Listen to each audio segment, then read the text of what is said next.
جو ہیرا پھیری کی گئی ہے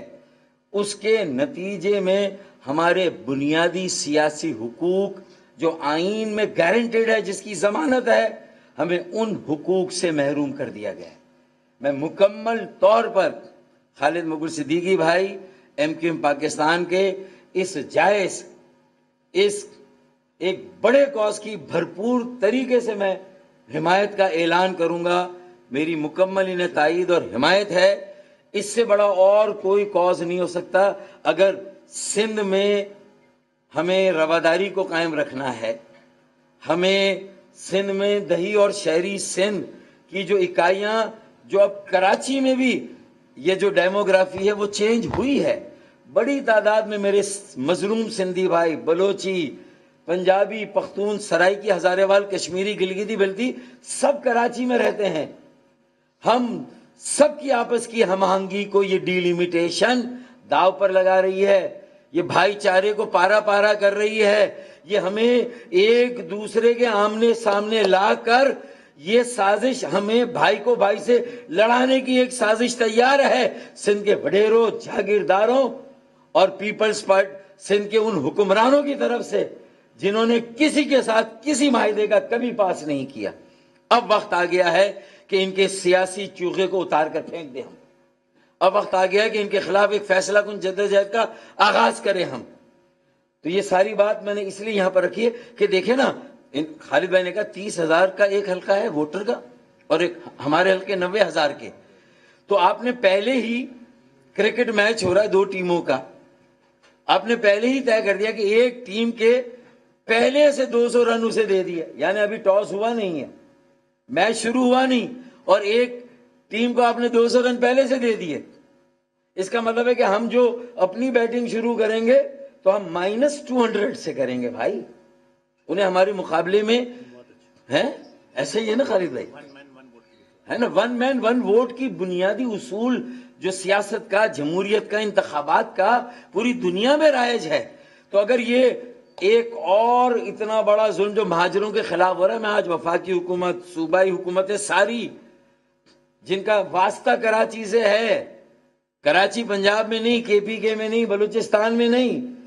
گلگت بلتستان میں نہیں، آزاد کشمیر میں نہیں، شمالی علاقوں میں نہیں، لیکن کراچی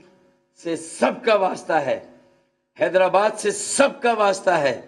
یہ جو ظلم روا رکھا گیا ہے یہ اتنا بڑا ہے، یہ اتنی بڑی خلیج قائم کر رہا ہے کہ کراچی کے مظلوم سندھیوں، بلوچوں کو، پختونوں کو، پنجابیوں کو سوچنا ہوگا۔ اور اگر ایسے عمل میں جماعت اسلامی اس کی نظر صرف کراچی کی میئرشپ پر ہے تو وہ بھی مہاجروں کے خلاف، اور میں نے خالد بھائی سے اندر بات کی، میں نے کہا مجھے یہ بو آ گئی ہے کہ پسے پردہ جماعت اسلامی اور پیپلز پارٹی میں پیکٹ ہو گیا ہے، جماعت اسلامی اور پیپلز پارٹی میں یہ پیکٹ ہو گیا ہے، اور یہ مہاجروں کے خلاف پیکٹ ہوا ہے۔ یہ مہاجروں کو دیوار سے لگانے کا نہیں، یہ مہاجروں کو دیوار میں چنوانے کا پیکٹ ہو گیا ہے۔ یہ کراچی کے مظلوموں کو آپس میں ایک دوسرے کے مد مقابل، ایک دوسرے کے سامنے لا کر دست و گریبان کرنے کا پیکٹ ہوا ہے۔ جماعت اسلامی اور پیپلز پارٹی اس میں برابر کے شریک ہیں۔ یہ بات میں نے اس لیے تھوڑی تفصیل کے ساتھ یہاں پر خالد بھائی آپ کی اجازت سے رکھی ہے۔ آپ ایم کیو ایم پاکستان کے کنوینر ہیں، آپ ایم کیو ایم پاکستان کے سربراہ ہیں۔ جب ہماری بہنیں اور مائیں جب ان کی زد و کوب ہوئی تھی، سو کالڈ نام نہاد ریڈ زون ان کا، وہ بھی کراچی میں وہاں ہوئی تھی، تب بھی میں ساری چیزوں کو ایک طرف رکھ کے آپ کے ساتھ میں آیا تھا، کھڑا ہوا تھا اپنی بہنوں بیٹیوں کے ساتھ، آپ کے ساتھ۔ آج بھی اس پورے کاز پر میرے تمام ساتھی، میرے کیا یہ آپ ہی کے ساتھی ہیں، یہ تحریکی ساتھی ہیں، ہم ایک ہی فیکٹری کا پروڈکٹ ہیں، ہم ایک we are the birds of the same feather. تو یہ نظریاتی طور پر ہماری باقی چیزیں فروغ، میں نے یہ تھوڑی بات اس لیے زیادہ کر دی کہ مجھے پتا ہے کہ یہ اتنا بڑا چیلنج ہے، اس کے لیے پیس ہمیں سیٹ کرنی آگے کے لیے جو اس وقت حالات ہیں۔ تو یہ ڈی لیمیٹیشن اگر عدالتوں نے بھی اس کو ٹائم کے ساتھ نتھی کیا تو میں سمجھتا ہوں کہ یہ صرف پھر ہمیں بتا دیں کہ اگر یہ بلدیاتی انتخابات، یہ انتخابات نہیں ہیں، یہ پہلے سے طے ہے کہ کراچی کی میئرشپ کس کو دینی ہے، حیدرآباد کی میئرشپ کس کو دینی ہے، اور یہ جو بچا کھچا ایک ہمارا مان تھا کراچی اور حیدرآباد میں، یہ جو مہاجروں کا احساس محرومی، بیگانگی، یتیمی، بے بسی، یہ جو ہے، اور مظلوموں کا جو کراچی میں اب رہتے ہیں، یہ اس کے بعد نیکسٹ لیول اس کا کیا ہوگا، ان کا رد عمل کیا ہوگا، میں گیس کر سکتا ہوں، میں حتمی طور پر نہیں کہہ سکتا آگے کیا ہونے والا ہے اس شہر میں۔ مجھے لگ رہا ہے ایک بساط بچھائی جا رہی ہے اس شہر کو خاکم بدن، میرے منہ میں خاک، اس شہر کو ایک آگ میں دھکیلا جا رہا ہے۔ یہاں کے اللہ اللہ کر کے امن قائم ہوا تھا، ریاستی اداروں کے اہلکاروں کی قربانیاں ہیں